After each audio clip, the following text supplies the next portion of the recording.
everyone, and welcome back to English Pod. My name is Marco. And my name is Catherine, and today we might just teach you how to save a life. That's right, we're going to save a life, and we are going to do this by applying first aid.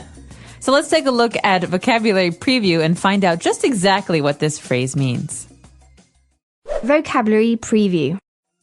Okay, so we have this word first aid. It's two parts. So first is...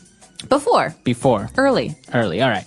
And aid, so when you aid someone, you help them, right? Right, so this is actually a noun. Aid is help. So we're applying first aid. This means we're the first person to come and help someone. So for example, if someone is bleeding, the first aid is to stop the bleeding. Okay. All right, so first aid, we're going to learn all about this. Take a listen to today's dialogue, and we'll be back in a moment.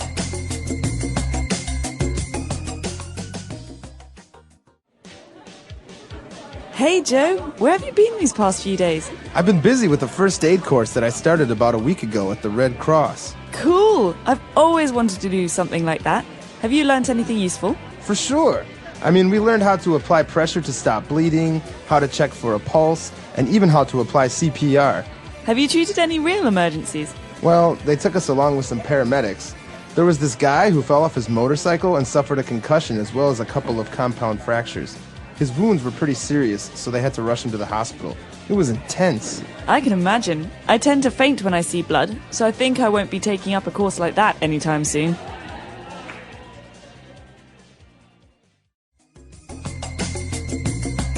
All right, we're back. So there are a lot of medical and health-related terms in this dialogue, so why don't we take a look at a couple of those in Language Takeaway.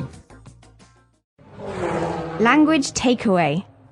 Well, starting us out here in Language Takeaway, we have the name of an organization that's not-for-profit, that's very, very, very famous. This is called the Red Cross. Okay, so the Red Cross. And this is usually a place where you donate blood. You can also get some blood exams done. What else do you do there? Well, the Red Cross is an organization that has offices and clinics all over the world. And if you want to help, you can volunteer, you can donate money, and you can donate blood. But the Red Cross will take this and it will help other people who have been in disasters or wars. And so maybe the Red Cross office near you will have blood banks and blood donations. But really, they help people, they provide aid to people who are unhealthy or sick or have been in a war. A very humanitarian organization, so worth it. Go to the Red Cross and donate blood. In the dialogue, the two people are discussing real emergencies, and one person says he went along with some paramedics. So a paramedic is a person. It's a person. It's a profession, right? To be a paramedic. Exactly, but it's not really a doctor. So what's the difference here? So paramedics are something like nurses, right? That travel in an ambulance and get to an emergency or get to the scene of an accident and help out a person. So they immobilize the person, they give them oxygen, they make sure that they stay alive until they reach the hospital. Okay, so a paramedic, you might hear the word medic, it's the same thing. A paramedic is like a nurse. They're not a doctor, but they're usually the first person to help when there's been an accident or a disaster. Right, exactly. So if there is an earthquake and many people are stuck in the buildings, usually paramedics will be the ones on the scene trying to get them out and helping them by applying first aid. Great. Well, after that, we have finally some of the injuries that a paramedic might see. The first injury is usually associated with the head. This is called a concussion. You suffered a concussion. Sounds painful. Yeah, it does. And actually, it's very common, I think, right? If you fall and you hit your head. That's right. So a concussion is really when your brain hits your skull. That's the bone that protects your brain. So really, you're hitting your head really, really hard. And usually this can have some bad side effects, like you lose your memory or you're a little bit confused. It's very common with football players. Yeah. With any contact sport, if people suffer concussions, and it's just like, imagine when you have a DVD player and you hit it and the disc skips or it goes back. That's kind of what happens to your brain. So you can suffer memory loss. You can even lose your sight temporarily. That's right. So this can be very serious and obviously should be looked at by a paramedic. We also have another situation that is similarly serious. It's called a compound fracture. Okay, so what is a fracture or to fracture? A fracture is a thing. It's a break. Okay, so you could say, I broke my arm. But you could also say, I fractured my arm. This Okay. is the more medical term. But of course, there are different ways to break something. And so in medicine, we have a compound fracture. So a compound fracture is pretty painful, and it's a little bit more serious. You have a simple fracture, which is when your bone just breaks. Or a hairline, which means that there's a little thin part where it's broken, but it's not really serious. In this case, it's your bones actually push towards each other. They kind of form like a little mountain, right? Or they're on top of each other. Think about when two cars hit and they kind of crash up into each other. Exactly. It's like that, but it's your bone. So it's extremely painful. Yeah, it's very, very painful. So the person suffered a concussion and a compound fracture. Now, the friend that he was talking to said, wow, it sounds amazing. It's really cool that you're doing that. But you know what? I faint when I see blood.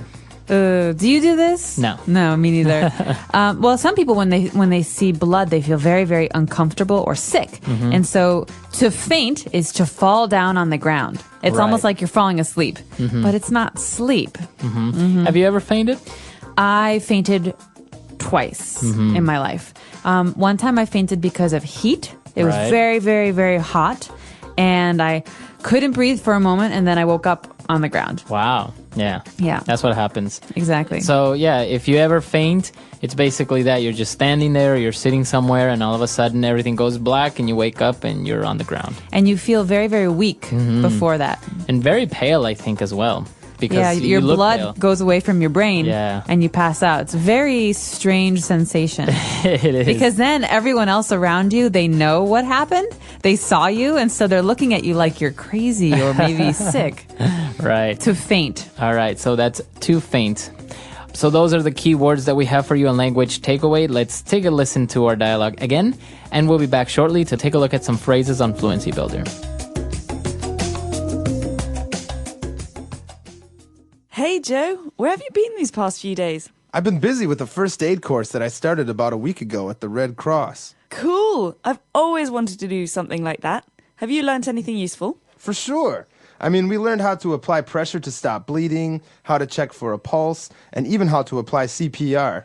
Have you treated any real emergencies? Well, they took us along with some paramedics. There was this guy who fell off his motorcycle and suffered a concussion as well as a couple of compound fractures. His wounds were pretty serious, so they had to rush him to the hospital. It was intense. I can imagine. I tend to faint when I see blood, so I think I won't be taking up a course like that anytime soon. All right, so quiz, Marco. What is the first thing that a paramedic does when he or she finds a body at an emergency? That paramedic checks for a pulse to make sure you're alive, right? Right, a pulse. So, thum, thum, thum, thum. The pulse is the rhythm, that's the sound of your heart pumping blood. And you can feel someone's wrist or their throat. So to check for a pulse means to check and make sure their heart is pumping blood. Right. And not only that, but to make sure that the heart is pumping blood relatively normal, because sometimes your heart can be pumping blood too fast or too slow. And if it's too slow, it's very possible that you will faint. Very good. All right, so we check for a pulse. Now, what else happens? Well, if there's a very serious emergency and the paramedic needs help to give aid to the person who is injured, then they will rush that person to the hospital. Okay, so the verb to rush. What does that mean? All right, so to rush someone or to rush someone to the hospital means to take someone or to go with someone very, very quickly. Okay, so let's give an example. I could say, listen, Marco, I don't want to rush you, but I really need the report done today. Or I could say, I need to rush home. My parents need me. Or if a woman is having a baby, you want to rush her to the emergency room. Right. Okay, so you need to go quickly. All right, now when we were talking about fainting, the person said, before he used the word faint, he said, I tend to faint. Okay, I tend to. I tend to is a really great verb that describes a normal or habitual behavior. That's like saying, I tend to faint when it's very, very hot outside. That means I often faint when it's very, very hot outside. It's something that happens normally. So it's a tendency. Right, but it's not for everyone. It's for me. So I tend to. What's something that you tend to faint when you see? I never faint. You don't I'm a faint. man. No, just kidding. But you know what? I tend to leave the towel on the bed sometimes after I take a shower. I know, it's a bad habit. And then the sheets smell. No, they don't, because I leave it there for like 5 or 10 minutes and then I realize, I'm like, oh my God. And then I pick it up. But, you know, it's hard That's to... gross. No, it's not. Well, I tend to forget my leftover food in the refrigerator for a long time. Oh, that's and even- then it starts to smell. That's gross. But I don't like to waste food. But you like let it rot and then your fridge smells. It happens. So that's all we've got for Fluency Builder today. But we can talk about tendencies in a moment. Maybe a homework assignment could be to think of something that you tend to do. That's right. That could be an interesting homework assignment. But before we jump into that, why don't we listen to our dialogue for the very last time?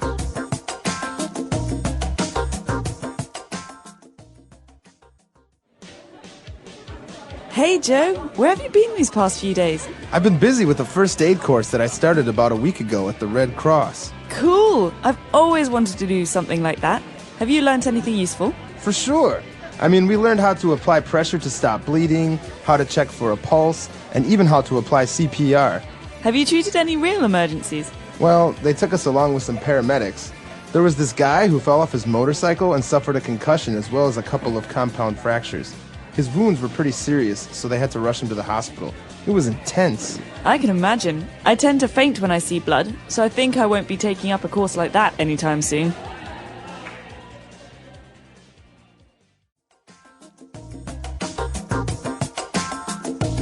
All right, we're back. So that's all the time we have for today. Be sure to do your homework assignment. Come to EnglishPod.com. In the comments section, tell us, what do you tend to do? Could be a good thing. It could be a bad thing. Obviously, you can try and use some of the vocabulary you heard in today's lesson about health and safety. And you might get some extra points from us for doing that. I know some people who tend to leave the house with a whole medicine kit in their bags or in their purses. Really? We could say a first aid kit. A first aid kit, exactly. Wow. So do you do this? Let us know. Our website is EnglishPod.com. That's all we've got for today. So until next time. Bye. Bye, guys.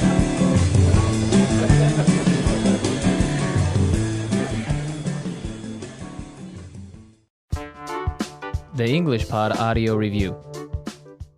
Listen to the meaning, then say the vocabulary word. To cure an illness by medical means. Treat. A jarring of the brain. Concussion. To be disposed or inclined towards something. Tend to. Move or act swiftly. Rush. Begin with. Take up. Let's try that faster. To be disposed or inclined towards something. Tend to. Begin with. Take up. A jarring of the brain. Concussion. To cure an illness by medical means. Treat. Move or act swiftly. Rush. Now say the word and hear it in a sentence. Treat. I think you should go to the doctor and get treated for that rash. Treat.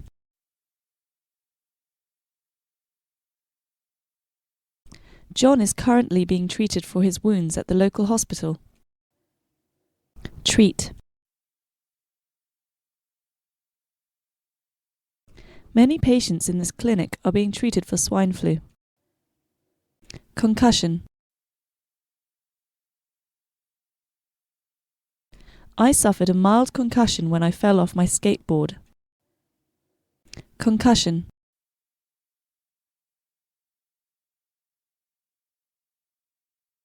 A concussion is a brain injury that is caused by a sudden blow to the head or to the body. Concussion.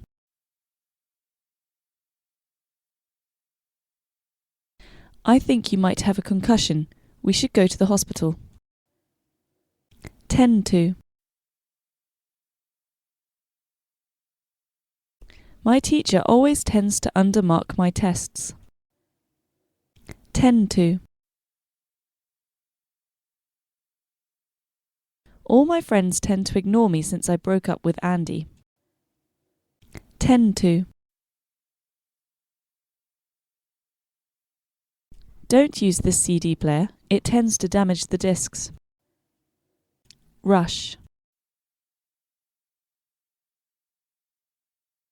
I'll do the dishes when I come back. Now I have to rush to school. Rush. I would like to stay with you, honey, but I have to rush to work. Rush.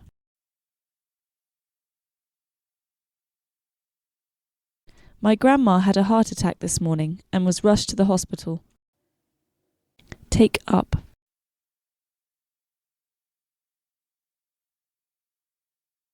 After my boyfriend criticized my cooking, I decided to take up a cooking class. Take up.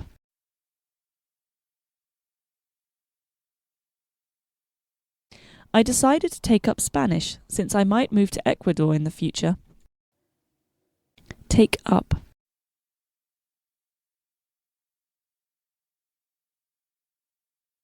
I would like to take up guitar lessons, but my parents want me to start playing the piano instead.